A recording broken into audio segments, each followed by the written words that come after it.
Salut et bienvenue dans ma cellule d'entraînement pendant le confinement. Pendant le confinement, beaucoup d'entre vous vont avoir recours aux exercices au poids du corps.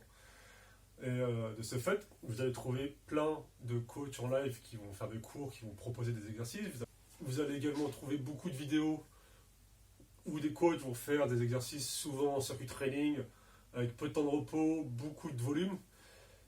Et de ce fait, la technique est souvent mise de côté. Du coup, là, vous n'allez rien trouver tout ça. Je vais juste vous expliquer comment faire un lever de bassin, quels sont les progrès possibles, comment on peut intervenir pour modifier quels muscles on souhaite travailler ou pas, et quelles sont les erreurs souvent commises par les débutants. Alors, qu'est-ce que c'est le lever de bassin? C'est un geste d'extension de hanche où la tête, les épaules et les pieds sont les points d'appui. Le but, c'est de pousser dans les pieds pour lever le bassin et avoir un alignement genou, bassin, épaule. Avant de revenir, alors moi ce que j'aime bien, c'est ne pas poser. Comme ça, on est en tension continue. Donc dès que je sens que mes fesses frôlent le sol, je repars et j'enchaîne ainsi.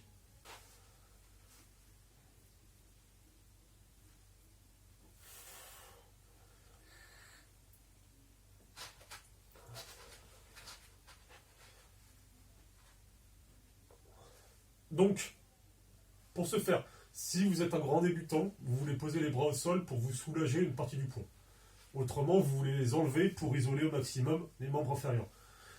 Au niveau des genoux, on est sur un angle de environ 190 degrés quand vous êtes en extension. Voilà, donc vous êtes confortable ici dans cette position. Ensuite, quelles sont les erreurs principales?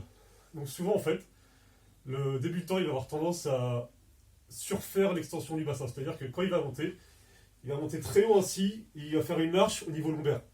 Donc, dès que vous dépassez la ligne, souvent, les ischios, les fessiers vont être moins activés au profit des lombaires qui, eux, vont être suractivés. Donc, vous voulez éviter cette surextension de la hanche et juste rester sur une simple ligne.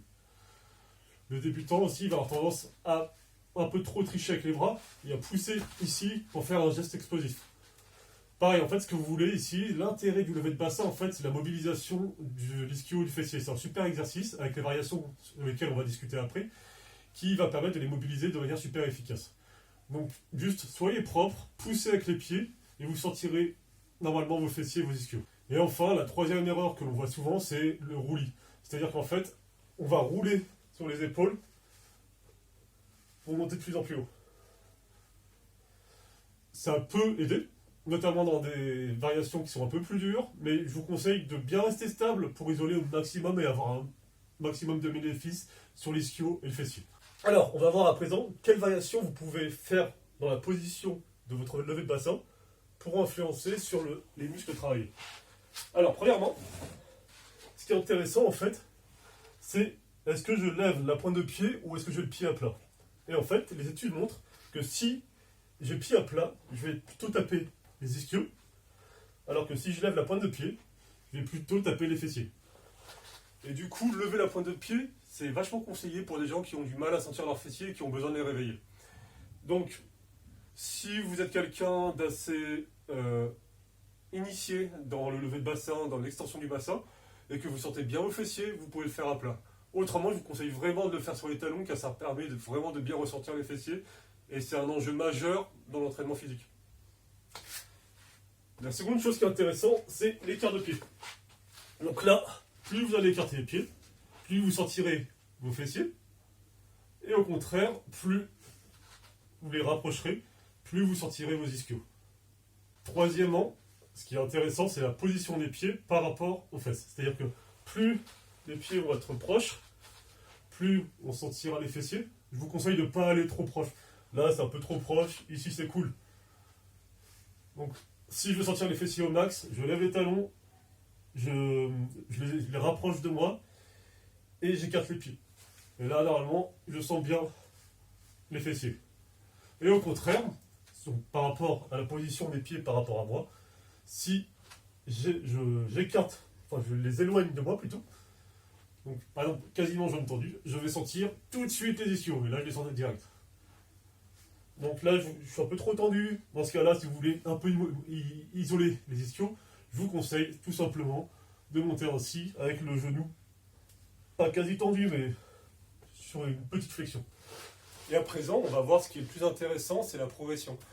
Rapidement, en bilatéral, c'est-à-dire avec les deux pieds à terre, vous allez atteindre un plateau. Et c'est intéressant d'utiliser ces exercices complexifiants pour que vous puissiez vous entraîner et vous améliorer. Donc, tout de suite, la première variation, le premier exercice amélioré, ça va être la version unilatérale. Pour cela, donc, je me mets au sol, je lève la jambe libre, je fléchis la hanche à 90 degrés, le genou à 90, la cheville à 90. Et à partir de là, je pousse, donc je me mets dans une position similaire, en ouvrant un peu le genou ici, et je pousse vers le ciel. Et rien que là, la résistance va être vachement augmentée, et c'est super intéressant.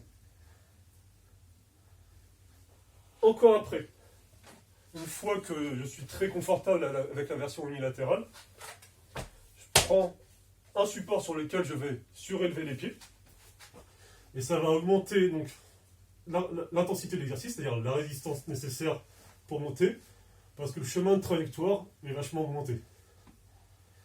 Et là, tout de suite, ça tape plus vite.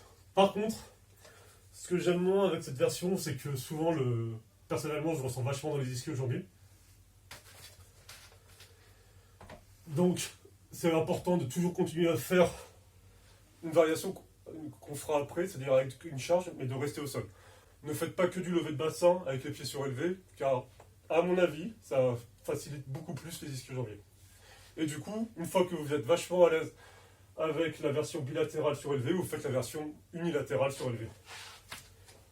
Donc je fais ainsi, je pousse, je fixe ma jambe libre, et on pousse jusqu'à cette ligne, genou, bassin, épaule. Et personnellement, je sens tout de suite dans les ischio-jambiers, comme je pense pas mal de gens. Et donc c'est là où on veut utiliser la version unilatérale avec une charge.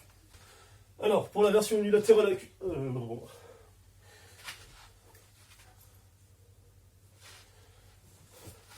Donc pour la version unilatérale avec une charge, de préférence, vous voulez avoir une petite serviette sur votre hanche, parce qu'on va poser la charge sur la hanche. Au milieu, je ne suis pas super fan, il y a pas mal de tissu mou, c'est pas super agréable. Alors que sur la hanche, c'est tout de suite plus costaud pour accueillir la charge. Donc un halter, une kettlebell, n'importe quoi, qui vous permet de mettre une résistance en plus. Je lève et je fixe la jambe libre, je pousse vers le ciel.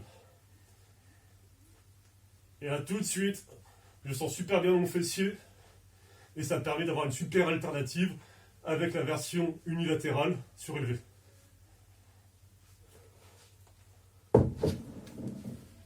Donc, vous l'avez vu, pour progresser, vous voulez faire du bilatéral, de l'unilatéral, du bilatéral au pied surélevé, du unilatéral au pied surélevé, et en parallèle de l'unilatéral avec une charge si vous avez.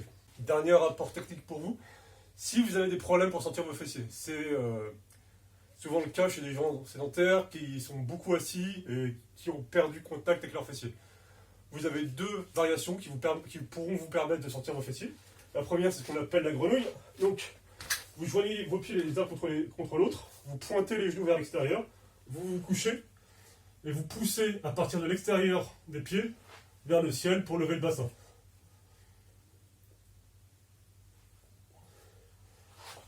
La seconde variation consiste à utiliser une mini-bande. On la prend, on la met autour des genoux, juste au-dessus des rotules.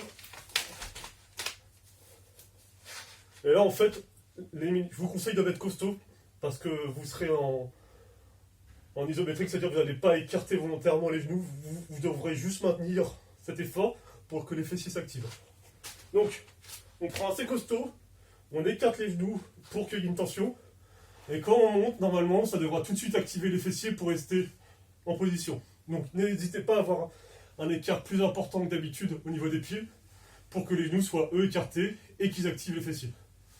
Donc là, je rapproche un peu les talons, j'écarte les genoux, je suis sur les talons, et normalement mes fessiers sont tout de suite activés. Voilà les copains, c'est toutes les connaissances que vous devez savoir sur le lever de bassin. J'espère que ça vous est utile en ces temps de confinement où on est beaucoup chez soi et du coup on a beaucoup recours aux exercices du poids du corps. Si ça m'a plu, je recommence demain ou après-demain sur un autre exercice. Ciao!